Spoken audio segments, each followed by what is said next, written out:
Welcome, follow me is a Motorola Moto Z3 Play, and today I'll show you how to change the date and time settings. So let's start by opening up the settings app, and from there scroll to system, and you should find somewhere in here date and time, and you want to turn off the automatic if you want to change it. So once you turn it off, you will have access to changing the date, so you can choose whatever you want, and then time.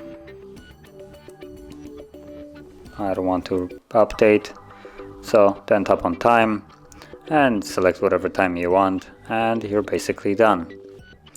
So that is how you would change it. So if you found this very helpful, don't forget to hit like, subscribe, and thanks for watching.